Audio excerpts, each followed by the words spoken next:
यह वही कैविटी है, अंदर से कालिख भरी, और उसमें एक बहुत छोटा सा होल। रेडिएशन इसी होल से अंदर दाखिल होती है।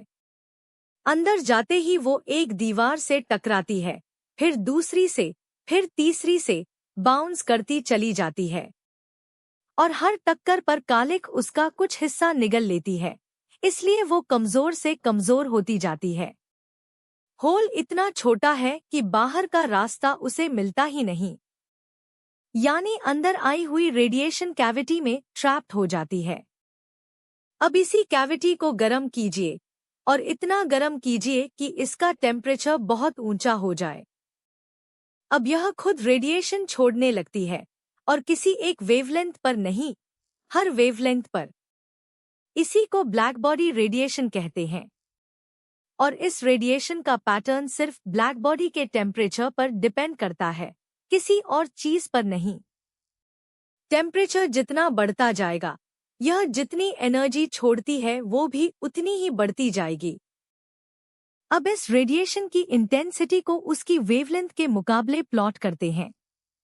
नीचे वेवलेंथ है माइक्रोमीटर में, और ऊपर की तरफ रेडिएशन इंटेंसिटी।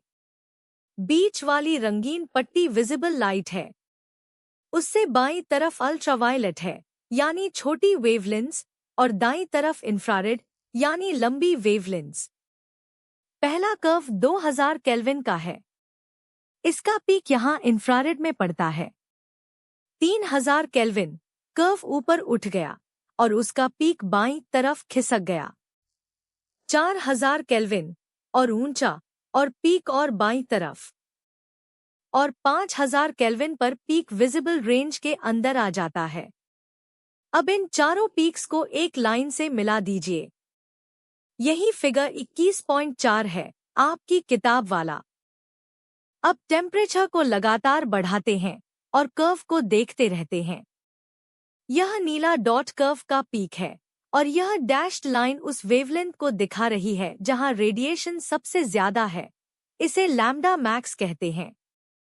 देखिए, टेम्परेचर बढ़ते ही पीक बाईं तरफ शिफ्ट हो रहा है, छोटी वेवलेंथ्स की तरफ, और साथ ही पूरा कर्व ऊपर उठ रहा है, यानी हर वेवलेंथ पर पहले से ज्यादा रेडिएशन।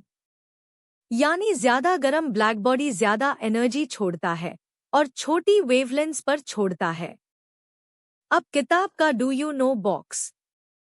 ब्लैक बॉडी एक परफेक्ट अब्जॉर्बर भी है और परफेक्ट एमिटर भी। हैरानी की बात यह है कि माइक्रोवेव ओवन भी ब्लैक बॉडी जैसी कैरेक्टरिस्टिक्स दिखाता है, और पूरी कायनात में फैली कॉस्मिक माइक्रोवेव रेडिएशन भी, और हम खुद भी ब्लैक बॉडी रेडिएशन छोड़ते हैं इंफ्रारेड रेंज में। यही वजह है कि अंधेरे में भी नाइट विजन हमें देख लेता है। अब ब्रेन टीजर। 2 ऑब्जेक्ट्स को अलग अलग टेम्परेचर्स तक गर्म किया गया। एक रेड हॉट चमक रहा है, दूसरा व्हाइट हॉट।